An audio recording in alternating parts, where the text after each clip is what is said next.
initiate chaos theory guarantees that we'll play like lightning shots, sounding like thunder. For every time in the face that it hits us, we're faster. Well, they should know by now. They see the world keeps trying to shake us. It only waits us. The pendulum swings. The pendulum swings. It's in a beautiful darkness. Only another. It's full steam ahead. Full steam ahead. All above the Betty Express. Misdirected from the start. It's a runaway train. I come a freight train. I come a freight train. In a beautiful darkness, the Betty Express. In a beautiful darkness. Well, we are back, you guys, and it looks like we have several breaks, but the state is moving forward with at least some of their witnesses. And I figured we would finish up this hearing, but then look, it's going to be heartbreaking, but I don't want Shanda to have the last word about Timothy. And as I told you yesterday, uh, the older siblings who spoke about Timothy actually did a wonderful job memorializing their brother. So we're going to watch that at the end of this. So, yeah, it's going to be pretty heartbreaking, hard stuff, but it's also, I think, important that Shanda not be the thing that anyone remembers. I'm quite adamant that Shanda be, in the dumpster bin of humanity and forgotten. I think that's going to bother her more.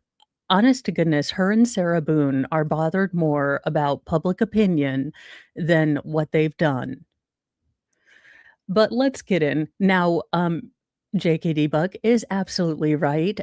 She is a dumpster fire of humanity. So if you would like to, you know, have less censorship, this is on Rumble as well. So you can head over there to call her, well, I see you next Tuesday, clown.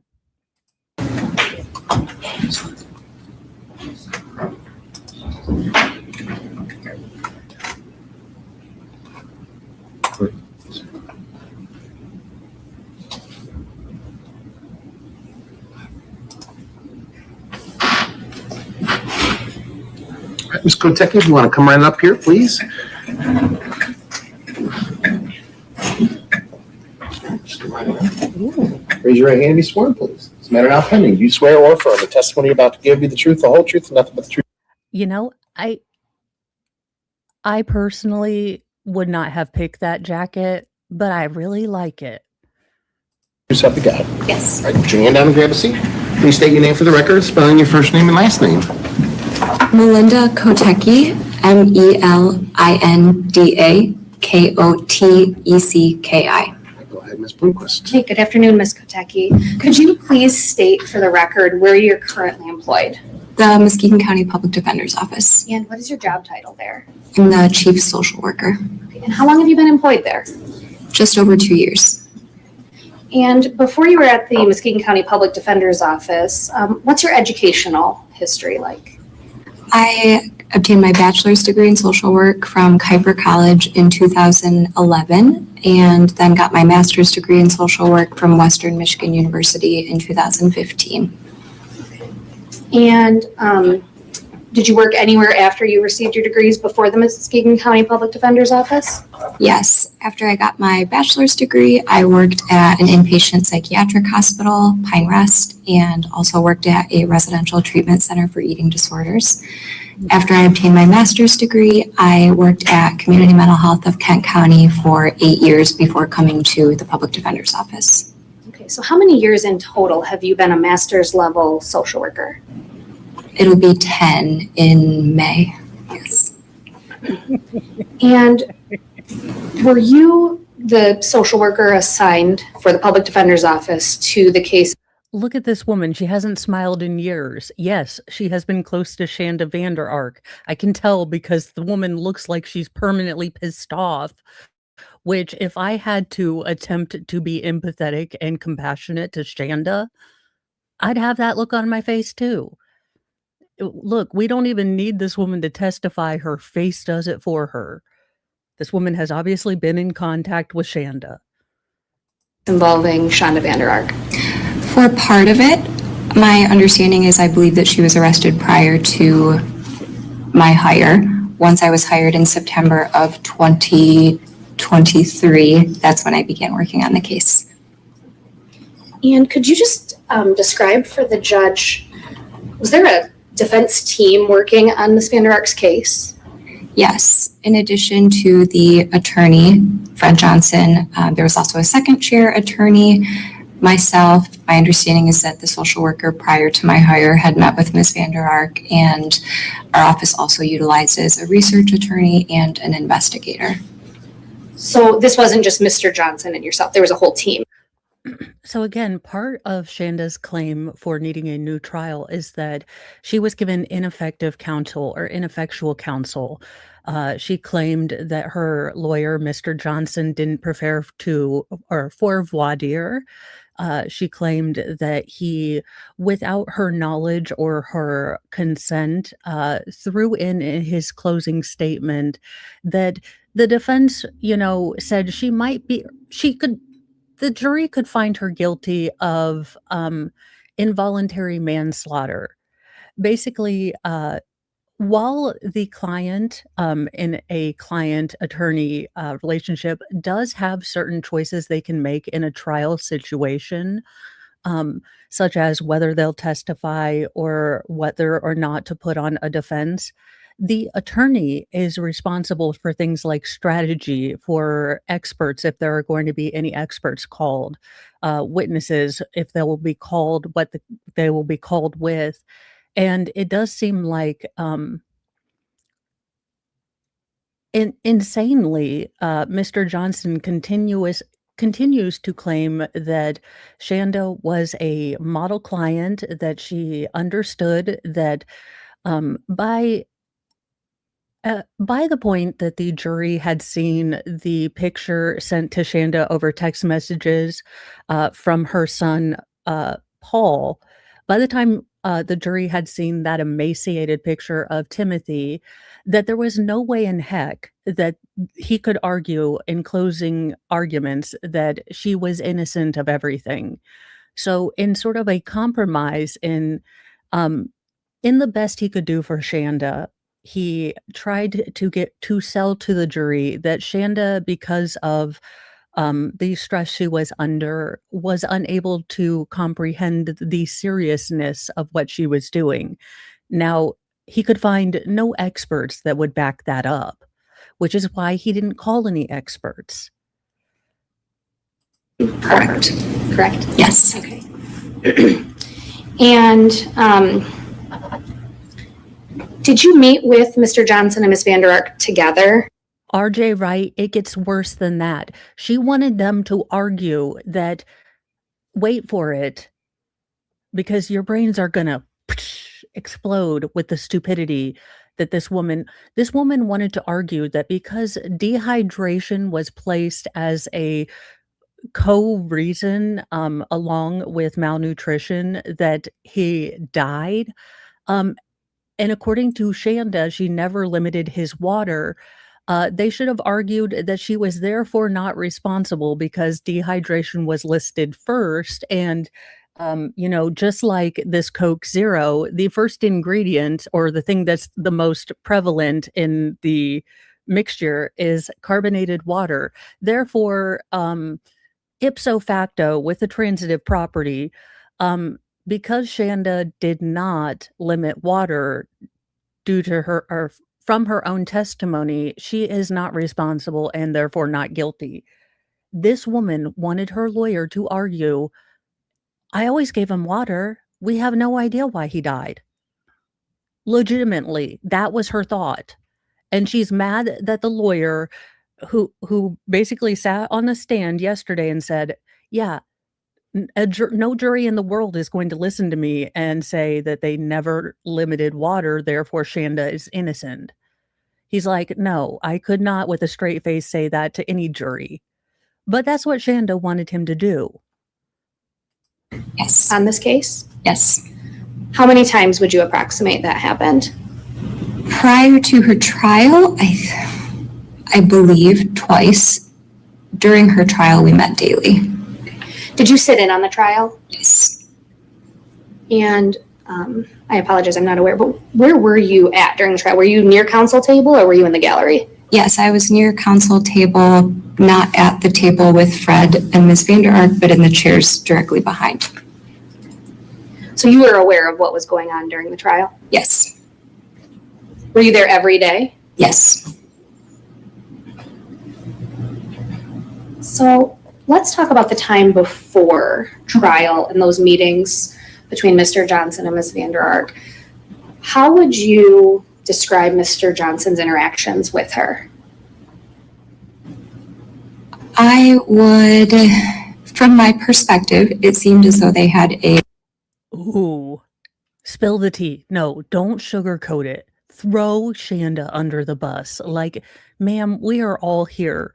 Look, we are actually legitimately here to hear how bad of a see you next Tuesday Shanda is. So don't pretend to be professional, ma'am. Spill. Like, we all collectively, with humanity, need to work together to keep this ish in jail. So let's go, spill. She was a see you next Tuesday. a good working relationship. They seemed as though they, communicated freely, both about the case and even just seemed to have an overall good rapport, I would say. They both were big sports fans and they talk about football. See, I'm sorry. Look, I will be now again in total after the multiple side quest, but I have been looking at starting just a channel.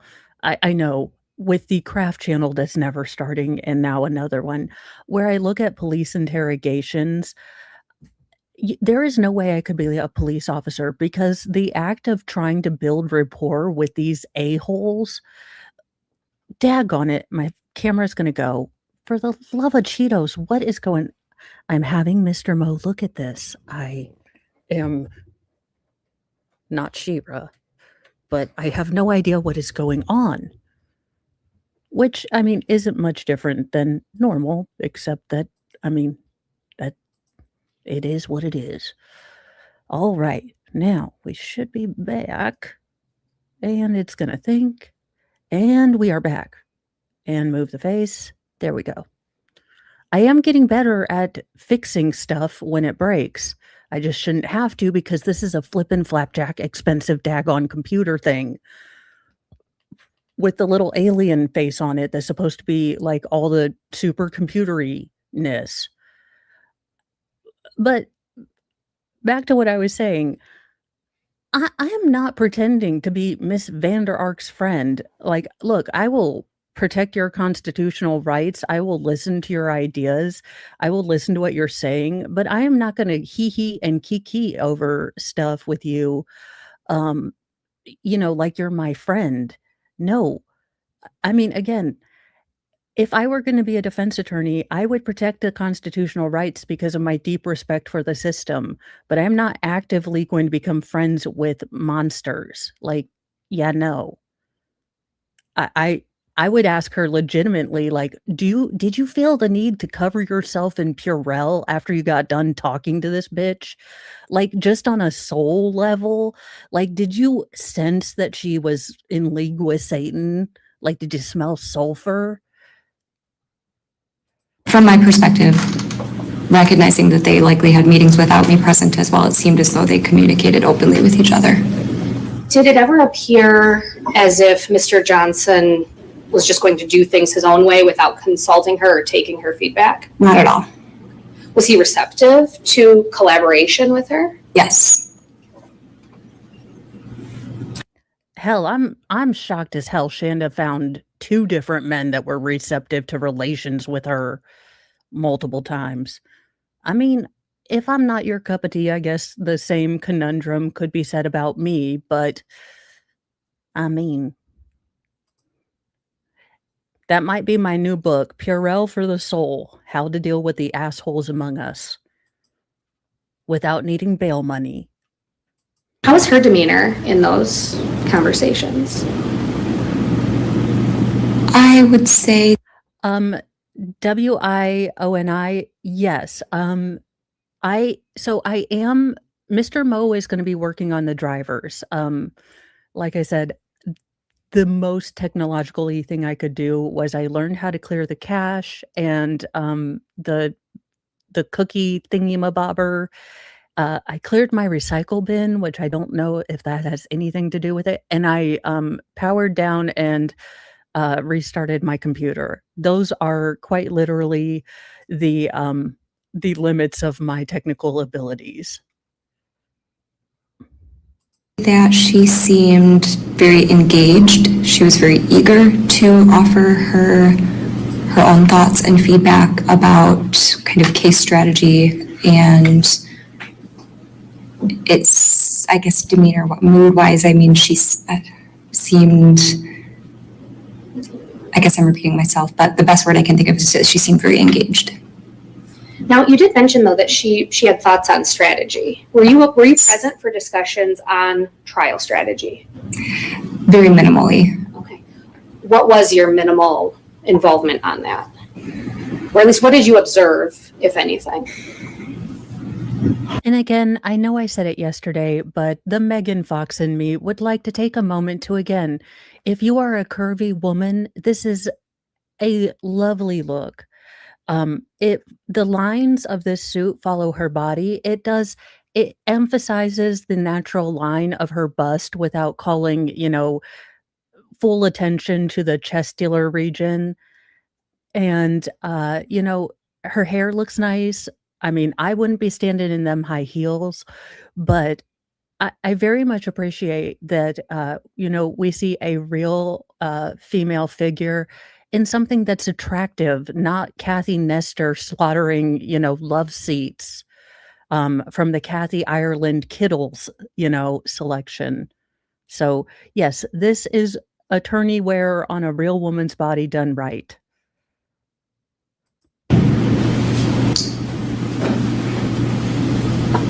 I want to make sure, I guess, that I recollect as clearly as possible. So excuse my pause.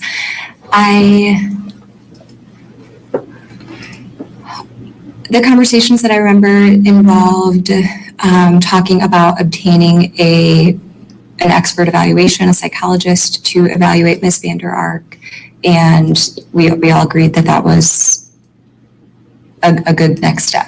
So that's the primary discussion that I recall as it pertains to strategy. Okay, so obtaining experts and seeing what their opinions would be. Yes. Now, if you weren't here yesterday, so her former defense attorney was brought on the stand, and he did explain that two expert witnesses of the psychological variety were brought in for Miss Vander Ark. Now, the normal expert that this defense attorney used basically said that in his report, Shanda was a monster and he's never met anyone as guilty as she was. So obviously he didn't use that particular expert. And then the other expert, because there were questions about the fact that Shanda might have been legally not competent to stand trial. So basically had mental defects which severely impacted her to the point where she couldn't communicate with her attorney. Now, while there were allegations that she was catatonic the day after her cross-examination, leading to her not being present for the final bits of her trial, there have never been any valid psychological diagnoses of catatonia, anything that would have actually interfered with her being able to assist with her trial or make her legally incompetent to stand trial. How generally was Mr. Johnson's tone with her? He's one of the friendliest, warmest individuals you probably will ever meet. And he continued. Like, seriously, he keeps making honest to God, her former defense attorney continues to make excuses like there's something medically wrong. He continues to subscribe to the sort of tabula rasa, every person who's done something evil, it's sort of an amalgamation of society and wrongs done to them. It's kind of the, hurt people sort of mentality.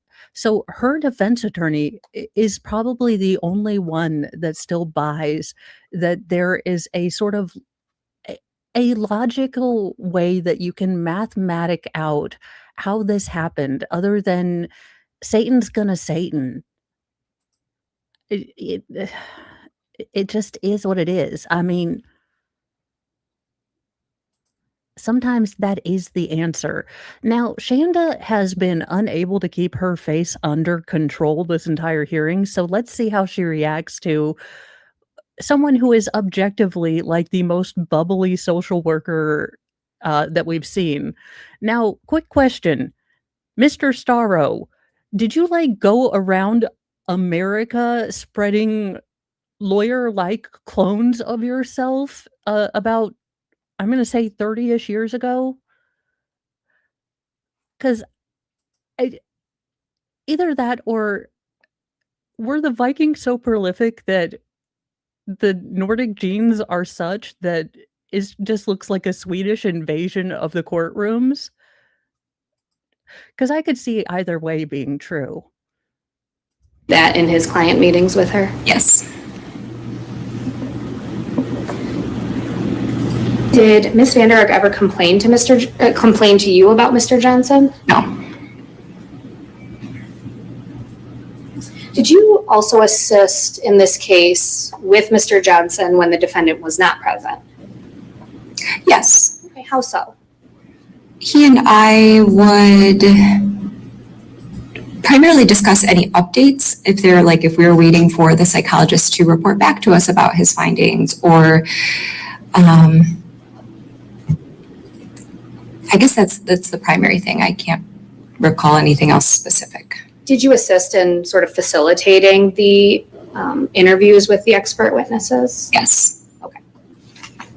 And specifically, did you assist in or did you participate in the interview with Dr. King? Yes. Yes, Dr. King would be the expert that basically called Shanda the worst monster he's ever seen. And you've got to imagine that being a defense attorney's go-to psychologist, he's probably seen some stuff. Like he's not like me. He's not, freaked out by pimple and ingrown hair videos. He's probably like a real gangster and can watch those hoof cutting videos. And when I say that, I don't mean your interview with Dr. King, I mean the defendant's, correct? Correct. Okay. And ultimately, at the end of that interview, was a preliminary assessment given by Dr. King? Yes. I What was I guess to clarify, I am not the person who initially contacted Dr. King to arrange the assessment. I believe that was done by the social worker that was employed before me. When I was hired, that is when I kind of took over that role. I did participate in the interview with Dr. King, and after Ms. Vander Ark had ended her portion of the call, Dr. King and I were still on the call together, as well as I think he had a research assistant that was present. And I am not quoting by any means his exact words, but his initial or preliminary assessment was that he did not feel that Ms. Vander Ark was incompetent or severely mentally ill, and felt that there was... You can say it, she was just a cunt. Again, sometimes there aren't diagnostics in Latin. Sometimes just good old English will do. He could not provide a good defense for our office. Was Mr. Johnson on the call at the same time as you, or was that just He was not. Okay. So you obtained that information. What do you do with it? I told Mr. Johnson about it. And Okay. Simple and Dalapato, Look, I don't know what Andromeda Spotify is, so congratulations. I mean, honest to Bob goodness, I have no idea what it means. So hopefully, the usual suspect as a profiler, this one makes my stomach literally upset, and that just never happens. It's the cruelty and the fact that she treated her youngest like a saint. I think it was the fact that she was capable of providing nurturing care, and she could so callously decide, um, who deserved her love and who didn't. Yes, I believe she had 4 children with her first husband and then 1 child with, um, her, second husband. Now, I do believe that, the young minor child, is now being raised by, her second husband's parents. And then, to your knowledge, and only answer if you know, did Mr. Johnson speak to Dr. King as well? I don't know for sure. I know that Dr. King sent us a report. I don't know if they had a separate conversation. But he wasn't a party to the conversation with you and Dr. King? Correct. Okay. So, Ms. Katecki, in your professional capacity, do you sort of have to assess whether or not individuals are alert to person, place, and time? Yes. And do you just sort of naturally start to do that when? And quite literally, that is the bar for being competent to stand trial. You have to legitimately know what day it is. So, day of the week, generally the month and the year. Sometimes, who's president. It's kind of like a neuropsych exam. So you have to be aware of who you are, aware of where you are, and aware of the general time or the general place you are in the time continuum. Um, I am not sure. I did not skip ahead, so you guys would get my legitimate reactions. Now, he did say that we were looking at another day because Shanda could not continue forward. So I am thinking that we're probably going to get another hearing day at the end of this, because Shanda is going to want to talk. We all know Shanda's going to want to talk. Um, as to whether anything she says is going to make sense to a normal person, I don't know. But yeah, Shanda's gonna wanna talk. Good morning. Yeah, and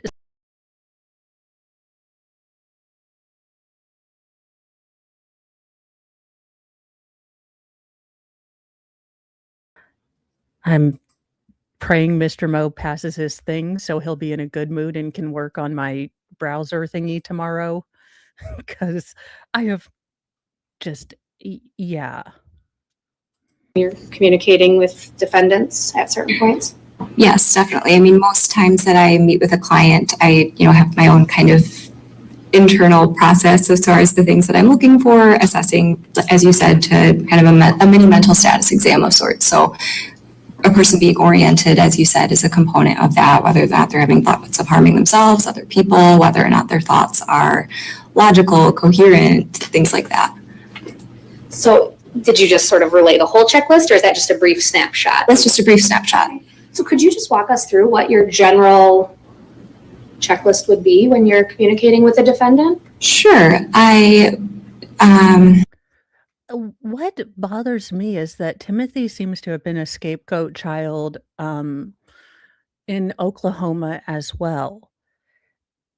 And, you know, what does make me wonder is whether there was legitimate, because I know Shanda has alluded to the fact that her childhood was incredibly chaotic with multiple types of abuse. Now, if that is true, it would be interesting as the other siblings seem to have distanced themselves from Shanda. So I do wonder if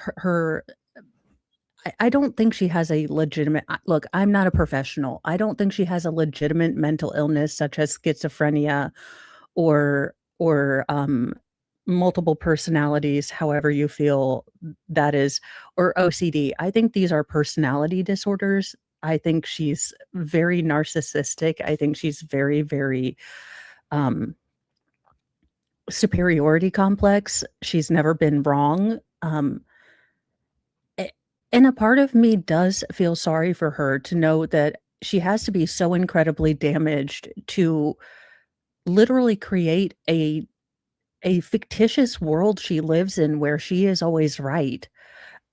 When she is obviously smart enough to realize that nothing that she projects out into the world is reality. The dichotomy of that is very interesting to me, but more in a 50,000 foot, I would like to study you with like a full hazmat suit. Yeah. And here's the thing. A lot of people had a chaotic, screwed up childhood, and you know what they don't do? They don't continue the chain. They break the chain. So I really don't give two craps if she had a bad childhood, because once you cross that line from victim to abuser, you lose the victim points you had, in my opinion. Would know any kind of observable things. So like, are they disheveled? Are they, as best they can, given the circumstances of being in jail, kind of tending to their hygiene? Is their speech pressured? Is it unusually slow? Sometimes that can be an indicator of like a thought disorder, if they're experiencing what we call thought blocking. Sometimes if people are doing what a kind of the clinical term, being like loose associations, so making connections with things that you or I. So she did get sentenced to life in prison without the possibility of parole because she was charged, the jury found her guilty of first-degree murder. Now, her defense was being incredibly optimistic when with the evidence that the state presented, and not even the most damning evidence available, that she was going to get any sort of reckless or involuntary sort of issue. There were clear cases and clear evidence of not only premeditation, but of commitment to a pattern of behavior that was likely to lead to this child's death. The continued, monitoring and denial of food, the physical punishments, the noticing of increased urinary and, urinary incontinence, and then instability. It's very interesting that the defense attorney thought that there would be any possibility that anyone could see this as a possible involuntary or overwhelmed mother, especially the way Shanda presented on the stand. I thought that that was incredibly optimistic and Pollyanna. Would not make connections with, or hearing messages from, that you or I are not hearing. So kind of responding to internal stimuli. And what I mean by that is, do they appear to be hearing voices? Those are, the primary things that I'm looking for. So turning to the trial in this case, was Ms. Vander, I know I'm pointing over here where my table is, but Ms. Vander was seated over here, correct? Yes. And so were you? Yes. And you were able to personally observe Ms. Vander Ark throughout the trial, correct? Yes. So let's start with the first couple of days. Okay. Did she have any concerning behaviors on your sort of internal checklist, for lack of a better term, during the first couple days of trial? No, I would say similar to prior meetings with Ms. Vander Ark and Mr. Johnson, she seemed very engaged. She was frequently taking notes. She would lean over, and communicate with Brad. I'm not privy to what they were discussing because those were often in whispers, but she seemed alert and oriented in all aspects. Did you converse with her at all during the first few days of the trial? Yes. Was there anything remarkable about her conversation that alerted you to a mental impairment? No. Now, I do want to jump into And as someone who covered the trial, you could tell that Shanda at the beginning of the trial was very comfortable. Unlike most defendants, because of Shanda's profession being a lawyer, she didn't have that inherent kind of discomfort of being in the courtroom situation.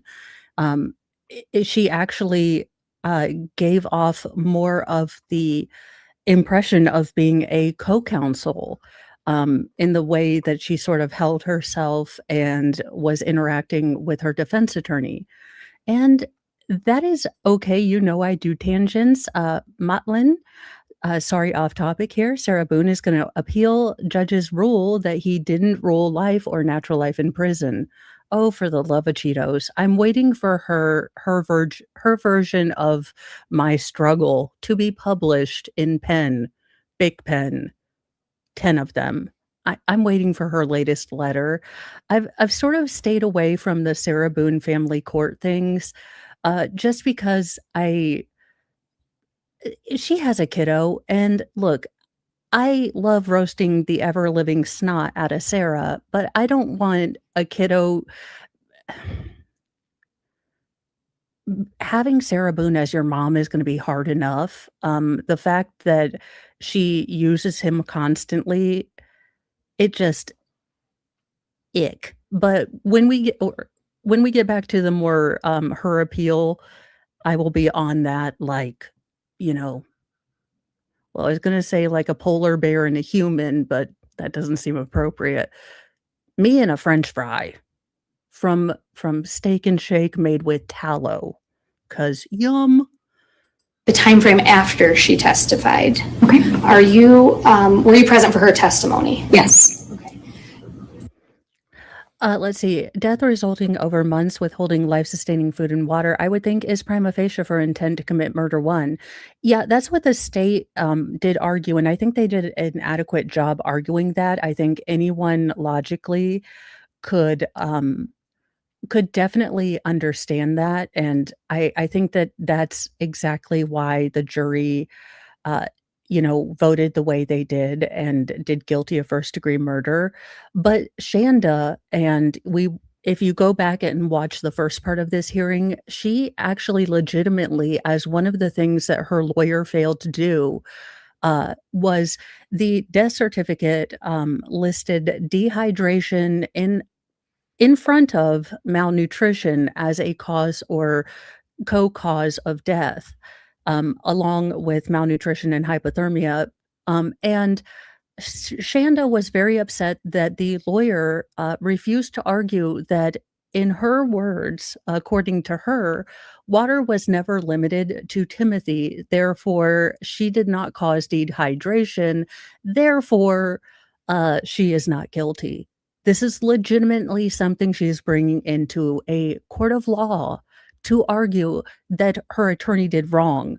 Now, you will see his reaction is like every other human in that, he's like, "I could not legitimately tell a jury that Shanda did nothing wrong because she didn't limit his water after people had seen the pictures of him looking skeletal." Skeletal is the kindest way I can put. Squid, I don't think he was trying. So, after listening to more of him talking, I don't think that he's a slimy defense attorney. I truly believe that he is just the type of person that has to, for his worldview, and look, if you work with, people like this, oh, well, yeah, she's nuts. Um, yeah, that video is heartbreaking. The agonal good God. I hope that young man knows that so many people would have given him a hug, a sandwich, anything, just anything. Look, my youngest, most feral is a handful. I'm not gonna deny that he is a handful, and sometimes he makes me wanna pull my own hair out because he legitimately seems to be unable to stop himself from touching things that are not his. Now, I'm not talking about stealing or like he runs through the store putting things in his pockets, but if he's sitting at, my desk, he wants to play with all the things, he wants to get into stuff. So, legitimately, he seems to just have the worst impulse control in humanity. And he always wants to blame ADHD or things like that. And I'm continually on him that, hey, you may have ADHD, but that doesn't mean you can't work on self control. Like, it's hard for me. I have ADHD, but we both have to work on trying to be our best, even with ADHD. So let's try to be our best. A- And it's just, you set him up for failure. I honest to God think she enjoyed this. She set him up with things she knew he was going to fail at, so she could punish him. I I legitimately am surprised he's still alive, and I don't wish violence even on the world's evilest people because that's some bad juju right there. And I am not Jesus nor God, and I'm not fit to be making those choices. But should Gen Pop justice happen in the natural course of things, I will not shed a tear. I am surprised that she is still here. Let's see. Mo in the Deep End, the Sarah Boone family court case. Because it's pure karma and Schadenfreude, you enjoy seeing a horrible person treated like a horrible person. Yeah, but I know there's a kiddo involved, and I feel bad that I don't want him to ever see me poking fun at a really hard thing. And it's so ick the way she treats her child, like a thing, and it's just so ick. I just feel so incredibly sad. Did you view, and that was a Thursday, do you recall that it was a Thursday? Yes. Okay. Do you know after court concluded for the day, did you speak to Ms. Vander Ark after the proceedings ended? I don't remember if it was, I know I did on Friday. I don't know if I did on Thursday after court proceedings finished. So let's jump to Friday. Okay. Did you respond to the jail? Yes. And you observed Ms. Vander Ark in the holding cell? Yes. Could you tell the court what you saw? Yes. I was on my way to court when Mr. Johnson contacted me and said that he needed my assistance down in the jail because Ms. Vander Ark was having a difficult time. So when I arrived, he was already in the holding cell with her, and she was very distressed. She did not want to go upstairs and repeatedly said that she couldn't do it. And Mr. Johnson. What I find really interesting about Shanda is that she wasn't upset about the content of the testimony or the horrific sort of, things that she did to her child. What really bothered her, um, on a very visceral level was, I'm guessing, the death stares she was getting from the jury. She kept looking over at the jury, trying to see if they were buying this, and she wasn't getting that. And for all of Shanda's life, she has been able to at least present with a mask of acceptability. If you were to see her in Walmart and you weren't Mo, you would not profile her as a monster. She has always been able to keep that mask over her face. And it's very noticeable in these hearings now, um, how much looser she's gotten with her facial expressions, her general contempt. Now, I think this is always a contempt she's had for everyone that isn't her, but she's no longer hiding it. Um, it's very interesting to see how quickly her mask of civility that she was required to kind of paste on, to interact with the rest of us normals, how quickly that has gone by the wayside to the point that she cannot, maintain a professional mask that was probably, again, her bread and butter when she was a clerk. This was probably something that she was able to slip in to within seconds, in her normal life in the past. But now, it's very interesting to see the real Shanda with her contemptuous looks and her eye rolls, and to realize that this is probably what she felt her entire life. She has always had this general disdain and contempt for everyone that is not Shanda. And I repeatedly, we tried, kind of, I guess, every way we could think of to try to provide the support that she would need to go upstairs. So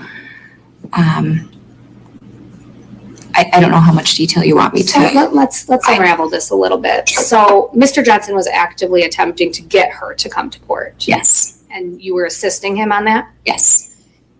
And it was your testimony that she did not want to come up to court. Is that correct? Correct. Did she say it in those words that she didn't want to come? I don't know. I'm sorry. Was she experiencing any psychosis? She did not appear to be experiencing psychosis. I would say that she appeared to be very anxious. How was her speech? It was, I would say, pressured, but kind of like going back to those pieces that I touched on earlier.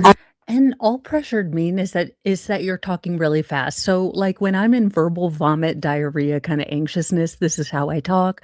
So it's more pressured. I'm kind of not taking as many breaths. I'm trying to squeeze as many words in as possible. Sometimes you'll notice it in tweaky-ish people, those body cams where they're talking really, really fast and they're trying to tell you like 170 things in 5 seconds. So that's kind of what pressured speaking is. So it's, again, not a clear diagnostic, symptom, but she wasn't catatonic. She wasn't in a fugue state. She wasn't disconnected with reality. She was able to comprehend reality, which is why she was anxious. Although pressured, it was still logical. It was relevant to the topic at hand. She wasn't making those loose associations. So I would say again that pressured speech would be consistent with anxiety. Was she oriented? Yes. Meaning she knew who she was and where she was at. Absolutely. And from her conversations or her statements, she knew what was upstairs, which was a trial, correct? Okay. Did she appear to understand sort of what would occur at the trial? Yes. Yes. So she understood that there'd be additional witnesses. Correct. And sort of the court process. Yes. Okay. So she wasn't delusional? No. She wasn't catatonic? No. And when I say catatonic, what do you take catatonic to mean? The most kind of classic catatonia presentation is one that is withdrawn. So in that particular presentation, oftentimes people are not responsive to communication. They might not even be responsive to touch or painful stimuli. They often are not eating, they're not drinking, they are kind of in a stupor. Did you see any of those signs with Ms. Vander Ark on that day? No. Were you present for any discussions about Ms. Vander Ark waiving her right to appear at court? Yes. Could you tell the court what those discussions were? When we were in the holding cell and there was a great deal of back and forth, I would say. At times, Mr. Johnson would leave to, I believe, go upstairs and communicate with those who were up here, whether in chambers, about the status of Ms. Vander Ark, that she was having a difficult time. He would return, and eventually it was my understanding that, since it became apparent she was not going to come upstairs to court, that she could waive that participation. And so that was explained to her. I could not tell you, I guess, the exact language that Fred used. To her Mr. Johnson. Yes. But there was discussion of that. Yes. And were you aware that she filled out an affidavit or a signed document of some sort regarding her waiving her presence in court? I guess I don't remember that exactly, no. But you do specifically remember Mr. Johnson explaining Yes. that to her. Yes. What was her response? That is what she wanted to do. Did she vacillate at all? Now, again, this is going to be really important. Now, Shanda's attorney might try to allude to the fact that because she was employed by her former defense attorney, kind of thing that, she might be trying to, save his behind. But the way he testified, it seems as though her former defense attorney is no longer the acting defense attorney for Muskegon County. It seems like he might be either close to retirement, or they kind of said, "Hey, you've done a great job. Why don't you retire now?" So it honestly, I don't think behooves that.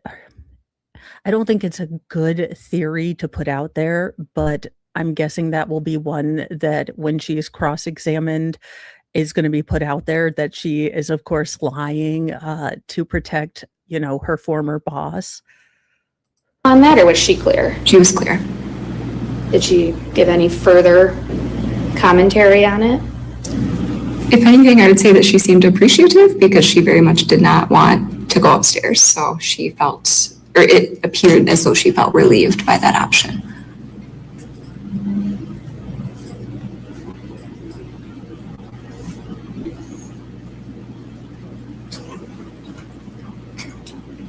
So if there's a claim now that she never waived her right to not come up to court, is that accurate? No, as I said, I cannot recall seeing her sign an affidavit. I do remember it being explained to her, though, that this is what she would be opting to do, and that she verbally said that yes, that's what she would like to do. Did you see anybody pressure her into that choice? No, it was quite the opposite. I feel like we were putting as much pressure as we possibly could to encourage her to come upstairs. Thank you. I have nothing further. All right, Mr. Ambrose. It's so weird to see Ichabod Crane survive after, the Headless Horseman, and then decide to become an attorney for Shanda Vander Ark. Oh my God, is that how he got his head back? He had to defend demons for the rest of his life? Dude, you should have just you should have said no. Whatever they offered you at the crossroads, I need to stop watching Supernatural. Damn it all to hell. Did you say that you were on the call with Dr. King? Yes, And you're part of the Muskegon County Defender's Office? correct. Your involvement with Ms. Vander Ark and Mr. Johnson, more or less working together as a team, is that an accurate Yes. assessment? Oh my gosh. Okay, I absolutely effing detest this. When I am president, this will no longer be allowed. If you, regardless of what side you're on, state or defense, plaintiff or defendant, I swear to God, if your cross-examination is just reiterating what was said on direct, I'm gonna need you to sit down, because this could have been an email and now you're making this a meeting. And the rest of us would like to hurry the hell up with the trial. So if you're just going to, revisit and give us the cliff notes of what was said in the beginning, I'm gonna need you to sit the hell down, because apparently you weren't paying attention. I don't know why that pisses me off so much, but it's the same thing that got me in trouble when I was a hyperactive, gifted child. I do believe that this appellate attorney is appointed. Okay.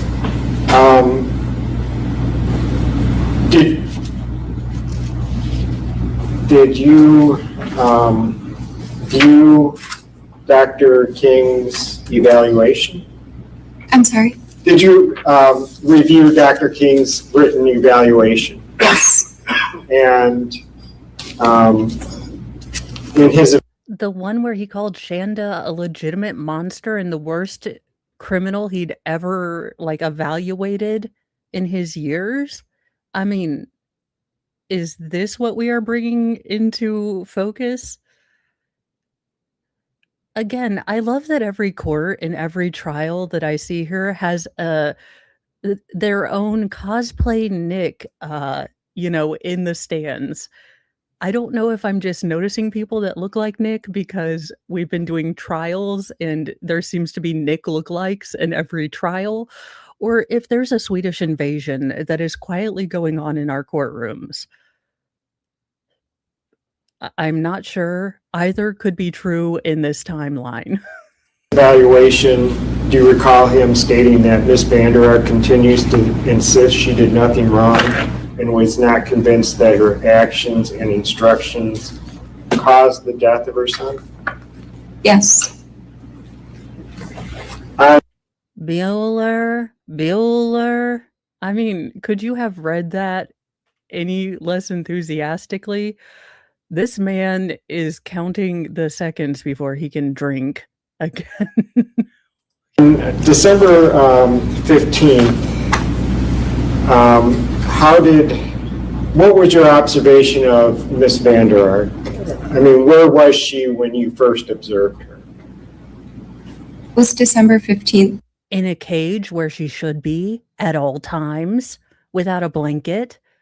Again, reasons I shouldn't be a witness because, listen, any attorney who calls me, you will get the truth, but you will get the truth in Mo. So do be aware if you call me as a witness, either for the state or the defense. Look, I am like essentially inviting Nick Rekieta to the witness stand. I just curse a little bit less. So I believe Shanda wanted to be an appellate attorney, actually. She was clerking for a judge, I believe, in the county where she was convicted. But I believe her ultimate goal, according to her testimony, was to work on post-conviction relief for wrongly convicted people. I really don't know if it's just perverse irony that she's now basically representing himself. That final day of trial. Thank you. When I first arrived, she was in the holding cell with Mr. Johnson. What was her physically where was she? Was in the holding cell, but how was she? Was she in a chair? Was she laying down? What was her condition? I believe that she was sitting in a chair, and if I may, I believe she was sitting kind of with her knees drawn into her chest. Okay.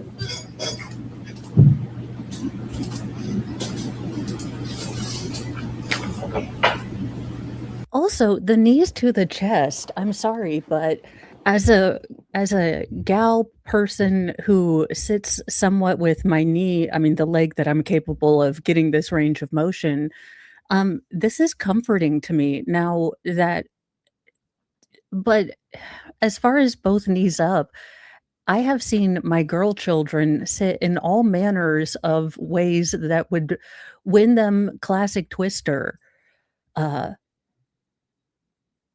But yeah, she was not catatonic, for the love of all that is unholy in Shanda.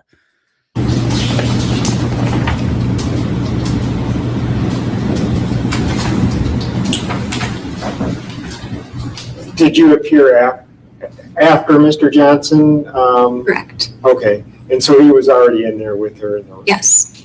Did you ever request that she be seen by any medical personnel? No. Yes, Dr. Kevorkian. Any of the maid doctors in Canada, any of the doctors from, hey, if Mengele could be found, like, I'm willing to let her see some medical people. Nurse Ratchet. Look, I am a vindictive person at heart. I am willing to find medical people for her.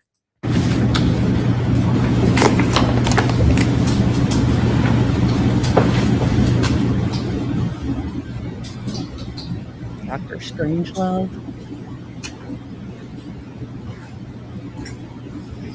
Ooh, I will have to look at that. You mentioned her speech was pressured. Can you elaborate a little bit on that? Sure. When I say pressured speech, I primarily mean that it was kind of a rapid pace. That's, I would say that's what I mean, is that she was speaking very quickly.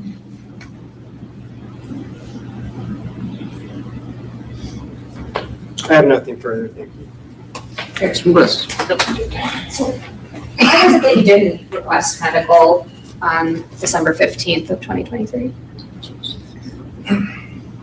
From my perspective, it didn't appear to be a medical crisis in nature. She wasn't expressing medical concerns, wasn't expressing, pain, anything of that nature. It seemed to be more, as I mentioned earlier, kind of anxiety related. Do you think that did it appear to you that it was sort of related to the situation of the Definitely. trial? Yes. So there wasn't an actual medical issue that you were concerned about? No. Thank you. I have nothing further. Mr. Ambrose, any follow-up? You're not a medical doctor, I'm not. and yeah, I have nothing further, thank you. Okay, Ichabod Crane, no. But you know what a medical doctor would say had she instructed to get one of them?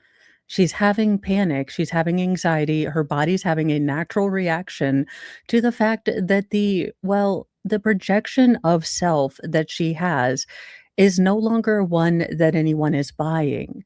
Now, I'm guessing that she was a uniquely unlikable person and that most of her relationships where she would label them friendships, other people would label like, look, she works with me and I have to be near her. But I don't think she was able to fake it enough to have many close personal relationships. Um, yeah, she's just, ugh.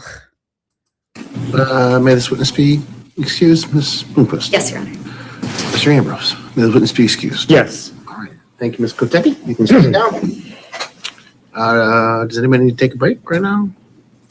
I'm at the court. Why don't we take a 15-minute break just in case Ms. Vander Ark needs a break, and then we'll be back here at 2:30.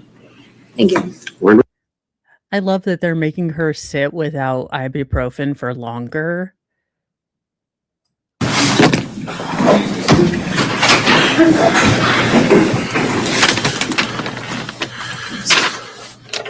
All right, back in the record in People versus Vander Ark, 23110 FC. Ms. Bloomquist, you can call your next witness. Thank you. And I guess just one matter for the record before I call my next witness. I know I previously said that I had 3 witnesses. There's been another witness that just based off of some discussions outside of the courtroom. I may add a 4th, but I didn't want to catch Mr. Ambrose completely off guard because we discussed witnesses last week. It would be potentially Mr. Roberts, Okay. just for a couple of communications that he was there present for with Mr. Johnson. So I just wanted to alert the court to that since I previously said 3 witnesses. Okay, Mr. Ambrose. Now, I believe Mr. Roberts was the prosecutor, the head prosecuting DA in Shanda's original case.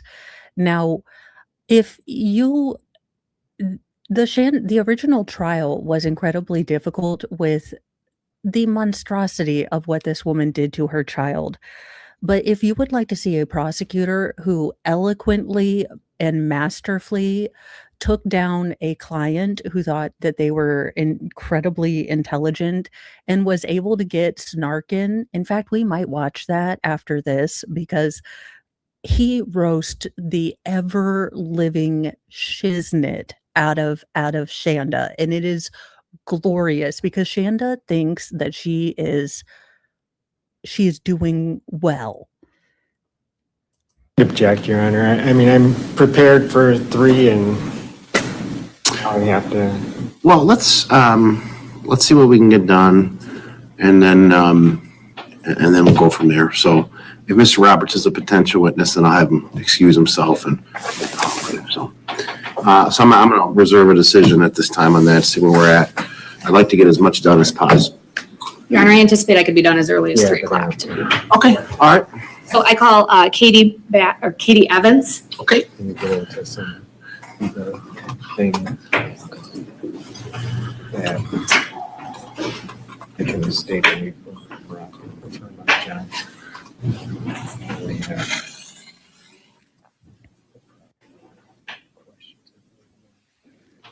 Ooh. All right, Ms. Evans, just come right on up and raise your right hand to be sworn. This matter now pending. Do you swear or affirm the testimony you're about to give be the truth, the whole truth, and nothing but the truth, so help you God? Yes, Your All Honor. right, put your hand down and grab a seat. Please state your name for the record, spelling your first name and last name. Catherine, Katherini, Evans, Evans. I'll have this proof list. Where are you currently employed? The Sheriff's Department, Muskegon County Sheriff's Department, And what's your current assignment? Court Sheriff's Deputy. So you work here in the courthouse, correct? Yes. And back a couple years ago, were you assigned to work the trial of the people of the state of Michigan versus Shanda Vander Ark? Yes. Okay, and what was your role in that trial? It was my job to transport her from the jail to the court and then up to the courtroom and then back down. So specifically drawing your attention to the final day of the trial, do you recall a situation that occurred in the holding cell? Y'all, I could not do this job. Shanda Vander Ark up and down stairs with, look, y'all, I'd be too tempted. I'm just telling you, I am not a strong enough person, and I don't look good in orange. So God bless bailiffs, because y'all, Shanda, what happened to you? Damn you, gravity, you sick son bitch. I'll get you one day. Of the jail. In the court services area? Well, I guess, thank you for correcting a poorly worded question. Did you have interactions with Ms. Vander Ark on the morning of December 15th, 2023? Yes. Where did those happen? In the court services area. Okay. And is that a holding cell of sorts? There are holding cells, but where we mostly interacted would have been kind of off to the side. So you did in fact interact with Ms. Vander Ark? Yes. Okay. And did you see her have interactions with her attorney, Mr. Johnson? Yes. Were you a part of any of those? I was not. Okay. It's a pretty standard procedure that once the attorney's there, you're not involved, correct? Correct. At some point though, did you have communication with Ms. Vander Ark? Yes. And what did she say? I was putting a taser on her ankle for coming up for court. Is that standard procedure? Yes, everyone that's in a jury trial. So what you're saying is that you had the ability to shock the ever-living shit out of Shanda and you resisted that? Oh my God, where do we have I need a medal.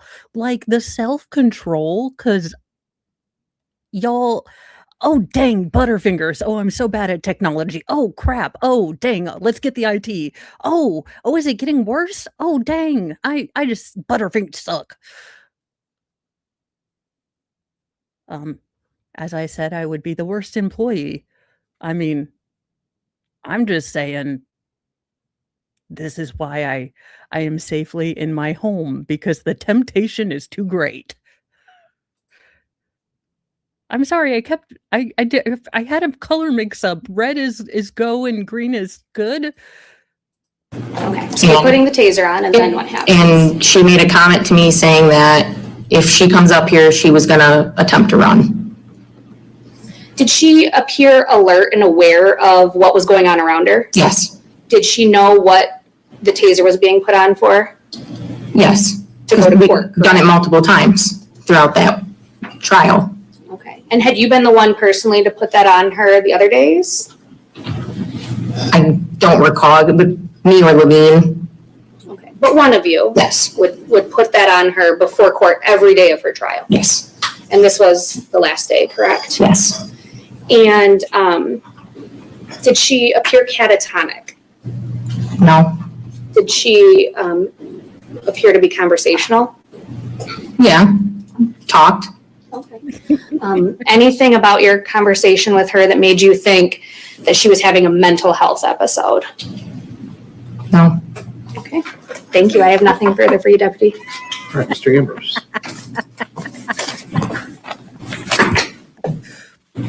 Come on, Was big black your brain. former name Bassett? Yes. Okay. And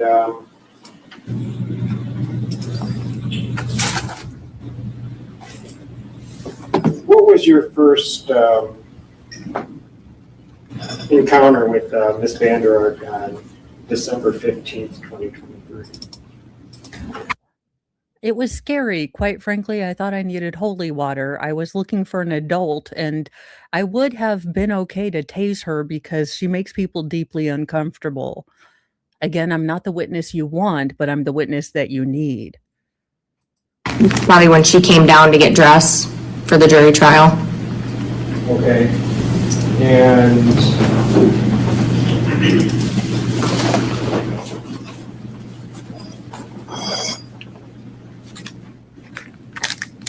you mentioned that she stated something along the lines of that she would run. Yes. Okay. Do you recall preparing any type of report about Ms. Vander Ark from December 15th, 2023? In reference to that situation? Or any situation? Not that I recall. Your Honor, may I have questions? Can you identify that? How in the hell did his head never, like, okay, so, I mean, the one thing I have a whole, crud ton of experience in is childbirth. So, when you have a super long labor and they kind of come out looking like cone heads, well, the head's supposed to come back to a natural state. How the hell does his come to a point? I understand that it's his hair, but there is a distinct wrongness in his head shape. Not that I'm a full believer in phrenology. I'm much more I'm much more a fan of my own criminal eyebrow shape theory. Uh, but that is just an odd, pointy head. Yes. What is that? It's a report that was done by the jail. And your name's on it, correct? Correct. Deputy Bassett. Yes. And in this report,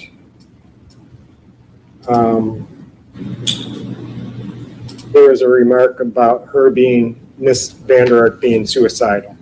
Correct. And is there anything in there about her stating that she was going to run? No, because this more than likely would have happened after the whole situation. Okay. And I did not type that report. okay, fine. But you were there. I assisted the jail in a situation because you need two females. Okay. And she was placed in a suicidal note. Yes. That seems to me a pretty drastic situation. Correct. Nothing further. Mr. Quist. I have no follow-up. Deputy Evans, how many times were you working through most of the trial for Ms. Vander Ark? If I recall, I was here every day. Okay. Did you have a chance to observe Mr. Johnson with Ms. Vander Ark? I mean, whether it be in passing or even up in the court area, anything like that? There was a few times where I had transported Vander Ark and Mr. Johnson down the elevator to the jail, and then that way they could talk in private. And when you went down to the jail, were you ever standing outside the room? Did you kind of hold there and just wait until they needed to come back up? No, normally I would go back to like our office, which was like a bubble, and they were kind of on the other side of the glass. Okay. Did you ever observe them body language of not getting along, being upset with each other, being angry at each other, any arguing, yelling, anything like that? No, never heard any yelling. I didn't know if it was a while ago, so sorry, but I don't recall any body language or anyone being upset. As far as you didn't observe any behavior would indicate that Ms. Vander Ark and Mr. Johnson. I will say that the attorney's glasses are much snazzier and more fashionable than I would have given his sort of beigey performance. I wouldn't have expected him to have stripy glasses. But I like them, sir. But I get it. I wouldn't put passion into a Shanda Vander Ark project either. And we're having some sort of disagreement or argument. I didn't see anything. All right. Any follow-up to that, Mr. Ambrose? No. Mrs. Bloomquist? None, Your Honor. All right, may this witness be excused, Yes. Mr. Bloomquist? Mr. Ambrose? Yes. All right, you can stand down, Deputy. Thank you. Thank you. All right, you can call your next witness. The people call Deputy Tim Levine. All right.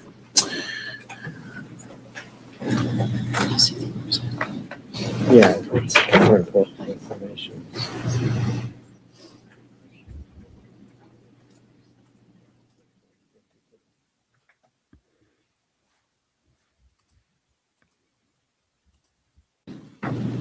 I was just using it. And please raise your right hand to be sworn. It's a matter not pending. Do you swear or affirm the testimony you're about to give be the truth, the whole truth, and nothing but the truth, so help you God? I do. All right, put your hand down and grab a seat. Please state your name for the record, spelling your first name and last name. Tim Levine, TIM, LAVIGNE. Go ahead, Ms. Bloomquist. Right. Look, I spelled it the way I think it should be spelled, and I'm not changing it. Good afternoon, Deputy. How are you? Good afternoon. Good. So where are you currently employed? Muskegon County Sheriff's Department. How long have you been employed there? He would make an awesome puppet model. Like, you wouldn't even have to really, figure out like where to put anything, because his face is also already puppet-like dimensions. And I know that sounds like an insult, but that's actually like a compliment from me. So, sir, I am not trying to be an ass when I say that you would make a really good puppet model. I'm just saying your face is perfectly puppet shaped, which I think is a compliment. Yeah, see, this is why I don't people, because I tend to say things like, you have a great face for a puppet, or you'd make a really good drag queen, which these compliments are not compliments to the people that are hearing them. People tend to not receive my compliments, as well as I learned at about 13 that these are not compliments to everyone. Probably 14 here. Okay, and what's your current assignment? I'm with the Court Services Division. And back in 2023, were you also assigned to court services? I was. Okay, and were you specifically assigned to assist at certain points in the Shanda Vander Ark trial? I was accompanying her up here for the trial. Okay, so you would assist in transporting her from the jail to the courtroom? Correct. And specifically drawing your attention to the last day of trial, which would be December 15th of 2023. Do you recall a situation that occurred in the court services holding area? I do. Okay, could you describe what happened to the judge? Well, I believe she was refusing to come up here during the trial at some point. And we decided that Ma'am, she is what we like to call a PIMA. Excuse my French, a pain in my ass. Now, when we deal with PIMA behavior, we generally, have to shock them. we would have a form made up that she was refusing to come up here. And I had our court services secretary draft a little form for her to sign. And I took it to her along with my secretary, notary public, in the holding area of the jail, where I found her, her attorney, Fred Johnson, and I believe a social worker in the cell together talking. And so she had multiple people there with her at that time, is that correct? That's correct. And did she, in fact, sign the document? She did. And how was her demeanor while she signed it? She seemed fine to me. If I remember right, I believe her and her attorney were just sitting on the floor next to each other talking. Did anybody force her to sign this form? No, Did anybody threaten her that you saw or heard? no, that's the exact. No, that's my job. Again, hire Mo for reluctant prisoners. Give her a phone book, 5 minutes, and turn off the videos. I can make any prisoner anxious to get to court. Whether I decide to start singing or sock puppets, I mean, I really can be quite aggravating without causing physical harm. Purpose of the form that we had made up. Did she appear to understand what the form meant?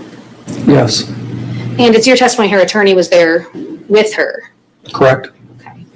Do you recall any conversations that her and Mr. Johnson had that you heard? No, I didn't. No, Is that pretty standard that you wouldn't be present for attorney-client communication? right, Protocol? correct. Okay. Now, I know you answered this already, but you didn't threaten her to sign this. No, So I'm showing you what's been pre-marked as people's. Wait, are you saying that there's a possible open employment shop or employment position for official court threatener? Because I don't know, but I am uniquely talented. I have raised and dealt. No, now think about it, court.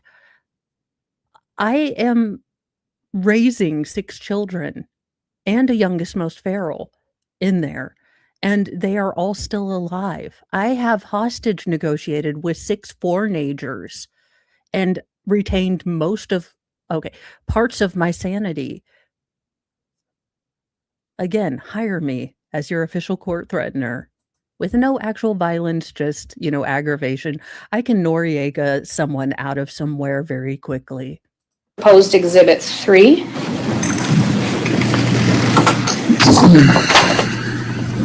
Could you identify what that document is for the record? yes, this is the form that our secretary typed up and I presented to her. She signed it, I signed it, Energy drink. and our secretary signed it. Your Honor, at this point in time, the people would move to admit People's Exhibit 3. I would also note that this has been in the court record as Court's Exhibit Number 1 as well. Oh, okay. Mr. No Ambrose? objection. All right, it's admitted. So this is Exhibit 3 for today's purposes. Admitted without objection. Your Honor, if I may publish. Me. Thank you. Deputy Levine, based on anything you observed with Ms. Vander Ark on that morning, was there a medical emergency that occurred? Not that I recall.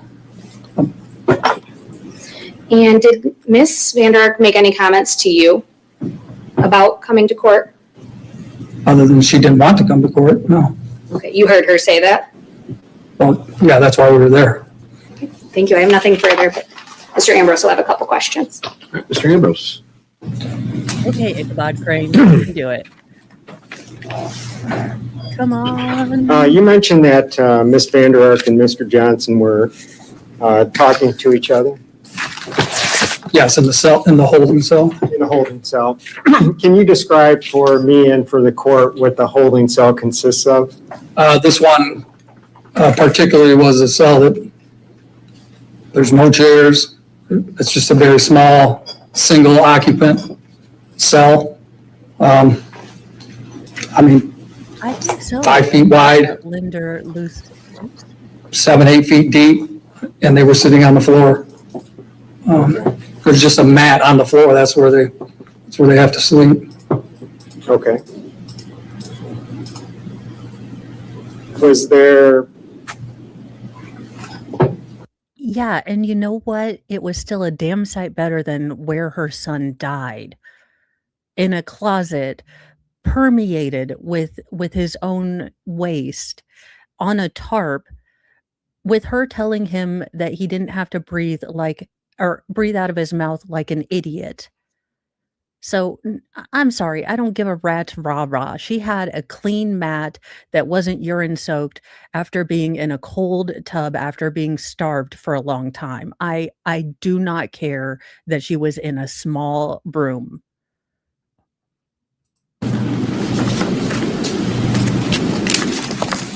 were you there with Deputy Bassett at the time? Her name was Bassett. Now it's Evans.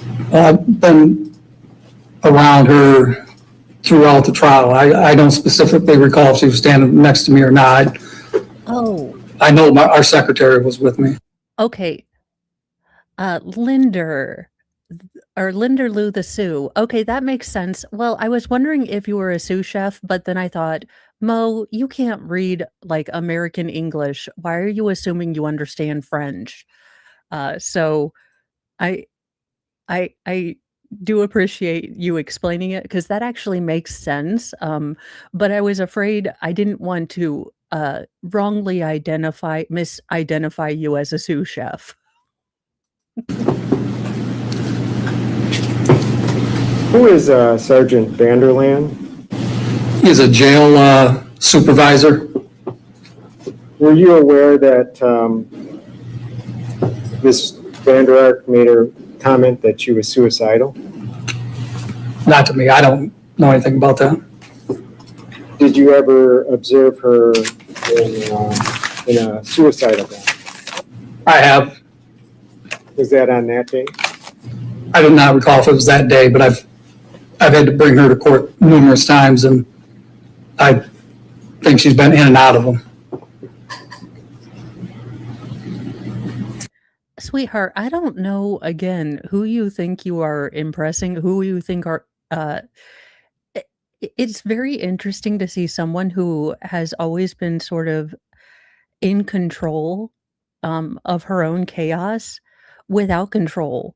It's very interesting to see, how a person who is so used to manipulating people, without that currency, that power, that control, she is not having an easy time of it. Was there any request made by yourself or anybody that you're aware of that requested any type of medical assistance for Ms. Vander Ark? I think some of our deputies have in the past. On that particular day of December 15th, do you recall? I do not recall if she needed medical help that day. Okay, no further questions, Your Honor. Thank you. Just a couple briefly that I apologize, I missed these out direct. Deputy Levine, are you aware of the video recording capabilities of the jail? That there are cameras? Correct. And unfortunately, is it true that there are no videos of the holding cell currently due to time constraints? Correct. Once I was subpoenaed for this, I asked to see it, and apparently they only hold the data for 30 days if it's not requested. Thank you. I have no further questions. Mr. Ambrose? Nothing further, Your Honor. Deputy, whose idea was it to draft Exhibit 3? I believe it was mine. Okay, all right. When it was presented to Ms. Vander Ark, were you present? So my question is, did you walk in the room with the form, hand it to Mr. Johnson, and then she signed it? Is that what happened? Yes. Essentially? Okay.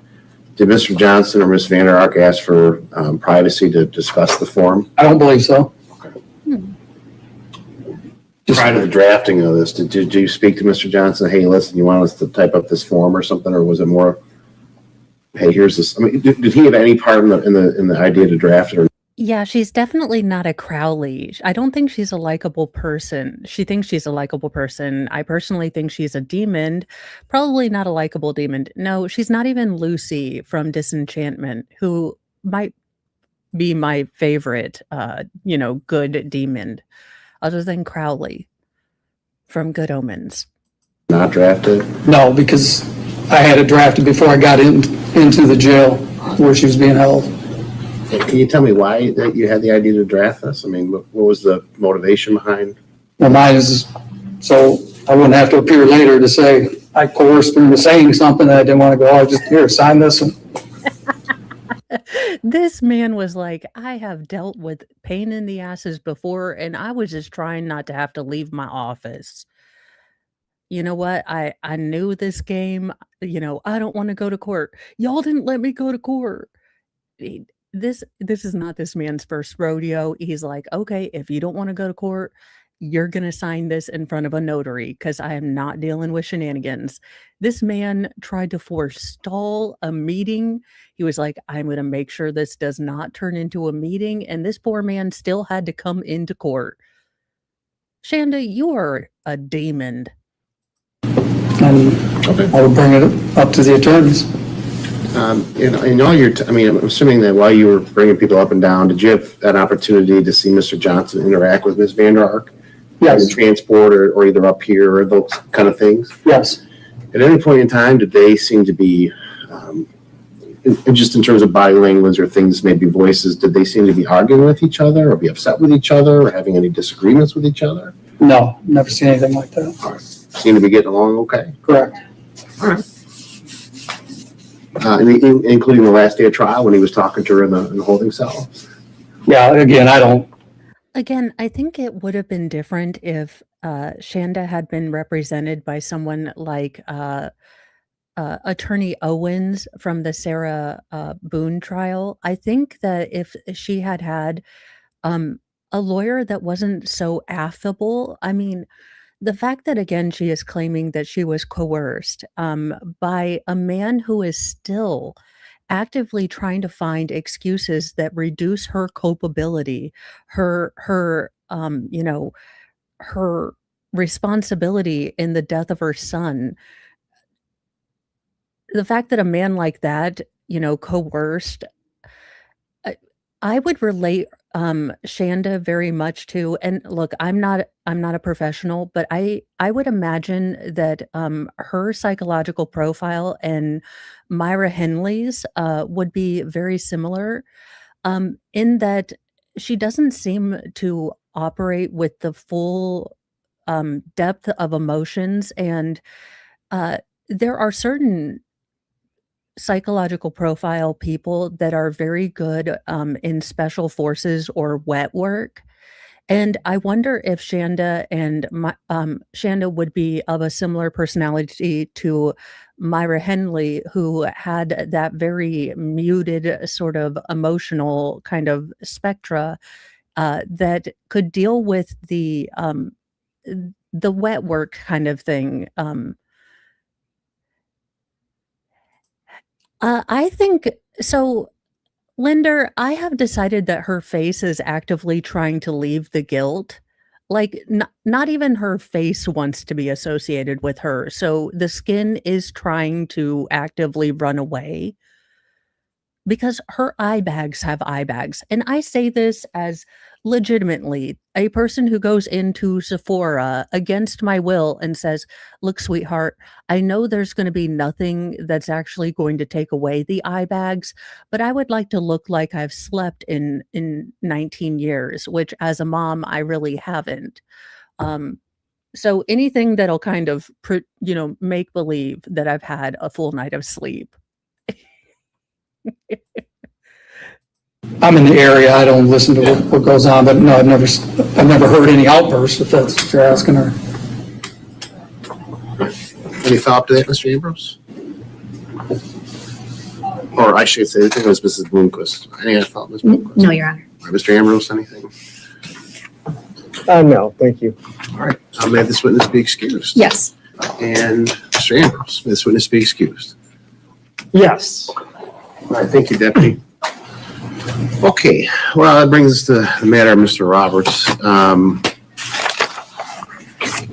Just in terms of, just as an offer of proof, Ms. Bloomquist, what is he potentially going to testify to? Thank you, Your Honor. Yes, it's my understanding and my anticipation is testimony that he has some testimony about some in-chambers discussions that occurred about the involuntary manslaughter instruction, as well as the commentary as opposed to admitting the entire video, as well as, I was unaware of this until just a few moments ago. Apparently, Mr. Roberts and Mr. Johnson went and spoke to jurors after the conclusion of the trial, and there was one juror who I believe was hesitant and took a little longer to convict, and her purpose for that was apparently to give credit to Mr. Johnson's strategy and theory of the case and arguments that he made. So I think as it relates to the soundness of Mr. Johnson's strategy, I think that's pertinent evidence. All right, Mr. Ambrose, are you objecting to the testimony itself, or just now it's being sprung on you right now, or? I would like to review the transcripts and prepare a little bit better than just being sprung on. And I will say, Your Honor, it was not my intent to spring it. It's just that it came up in a conversation. You get sprung. When a girl walks in with an itty bitty waist and round thing in your face, you get sprung. I don't know why that's inappropriate, but it definitely popped into my head. Naturally, and then I was like, oh. I'm just in my head contemplating what kind of prep work. I mean, I don't. There's no transcripts of anything discussed in chambers. There's no transcripts of anything to talk to a juror. I mean, I suppose the only way I guess you prepare Mr. Ambrose would be to question Mr. Roberts, or at least because he's a witness, essentially give an opportunity to talk to him. I mean, is there anything other prep work you would do? I mean, I'm just trying to figure out what would the additional time yield for you in terms of preparation, just for that testimony. It just seems like there's nothing. I do very much like this judge. I think he's very, if I could say stereotypical Midwestern, just very logical, very realistic, down to earth. Like, okay, I get all the, ephemeral arguments, but in reality, nuts and bolts, how is this actually going to help you? Now, it is interesting that we are going to hear from the prosecuting attorney and kind of hear some of the background information, but I think his kind of train of logic is very good here. That beyond, there are no transcripts in chambers, although it seems that defense was using transcripts from in chambers to kind of impugn the prior defense attorney for having utilized the argument of involuntary manslaughter in his closing statements against Shanda's express orders. If this was another witness who had testified previously at another hearing, or had made other statements to the police, or I'm just trying to figure out what the time would be needed for. And thank you. Besides just general kind of catching your breath kind of thing. So I like to prepare. Yeah. And,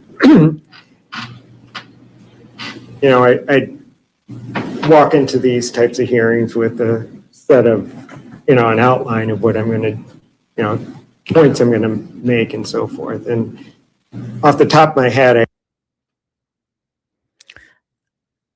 I've been calling him Ichabod Crane, but he's in fact Professor Farnsworth. I am so completely behind and out of the loop in the Hales thing, but I'm not shocked. The sun is out. I don't think she's a day walker. I feel bad for this man. I feel like he's the type that he knows how to fold fitted sheets, and like his underpants are all like in color coordinated rows. I have a feeling like I make him distinctly uncomfortable just with my chaos. I feel like this man has a bunch of electric trains at home, and he gets them and he puts them together. Like, I bet he has like the instruction manuals for like Lego sets and stuff. I bet he knows where everything in his house is. I have a few questions I can ask him, but Okay. knowing ahead of time, it could probably do a better job at that. Good news, I everybody. think we're going to come back anyways, and that'll give me enough time to think about that. All right. Well, okay, so this is where the court's at. I mean, it's 3:00. We do have another 2 hours potentially. I am ready to go in terms of testimony, okay? Mr. Ambrose, it's my understanding that your client, and like I said, I don't want this to come up later saying that this thing is being delayed. I'm ready to take testimony. So if she's saying I can't do it today, and are you still requesting an adjournment to allow her to be in better health prior to testimony? I am. Okay, all right. Ms. Vander Ark, is that your decision? Yes. All right. All right. Anything else, Ms. Bloomquist? No, Your Honor.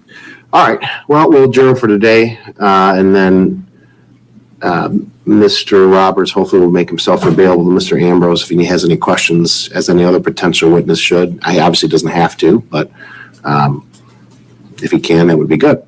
And we will schedule this for another date, hopefully sooner rather than later. My preference is going to be sooner, so hopefully we can get this done.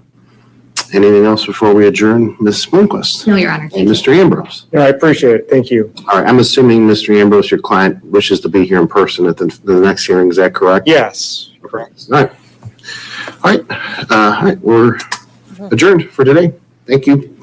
Okay, it doesn't look like they gave us an actual time for so I will keep looking for this. Now, that is where we're going to end this stream. Now, what I'm going to do is I am in charge of picking up the feral children, but we should have enough time to get through opening statements, or at least some of opening statements of the Hawaii dentist case.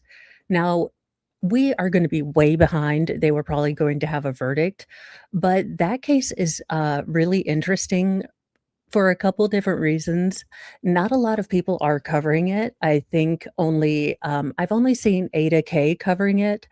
It is kind of on a wonky schedule because of being in Hawaii, but the defense has been, if we thought that Kathy Nestor was unable to read the room, this defense has, well, they basically cross-examine the victim in a horrible DV case and basically make the argument that, well, because she was texting another man, she totally deserved it. It's a bold strategy, and it's not a good look. So we will be roasting that, but it also is a trial that doesn't have children in it, so that's always good. So that's what I'm going to do. I'm going to probably take a little bit, probably a 15-minute break, and get new streams set up. So I can kind of keep one Shanda, and then the dentist kind of in completely different list. So around 12:30, I should be back with the opening statements in the Hawaii, well, dental, distress story. I don't know. I'm going to come up with an idea. A dentist from hell. I mean, honest to goodness, I can barely spell Hawaii. Like, autocorrect and me are having issues because I'm trying to spell Hawaii and it cannot figure out what the hell I'm spelling. So we're definitely not calling it the Hawaiian, dentist. We're probably going to call it tropical dentist from hell. But that's what we're doing today, and then we'll finish out this week with that. And then hopefully, since we'll be able to kind of condense and speed up, we should be able to catch up, or at least kind of speed run it. So that is the goal for the rest of the week. And then hopefully by tomorrow, Mr. Mo will have passed his certification, and then he will come in and do his Harry Potter magic on my computer. So thank you guys all for joining me with this. What we might do with Shanda is we do have Paul's interrogation as well as Paul's, and I have wanted to cover Paul's interrogations because I I do believe that, his interrogations are incredibly fascinating.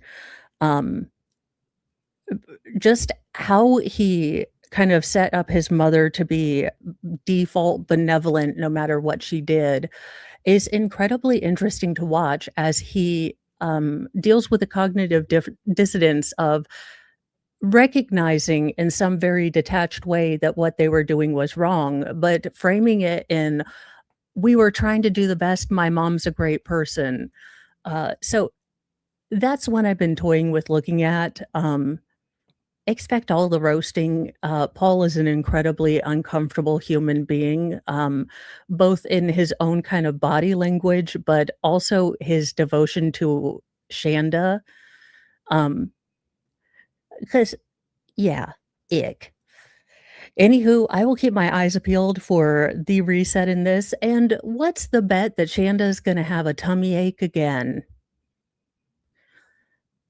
You guys, I will see you in a little bit. I'm gonna go set up those streams, and thank you for joining me, and I appreciate it so much. So I will see you again in just a little bit. I'm gonna get a bio break and some lunch. So, get some lunch, get your emotional support snacks, and we will be ready to go in just a little bit. Bye, you guys.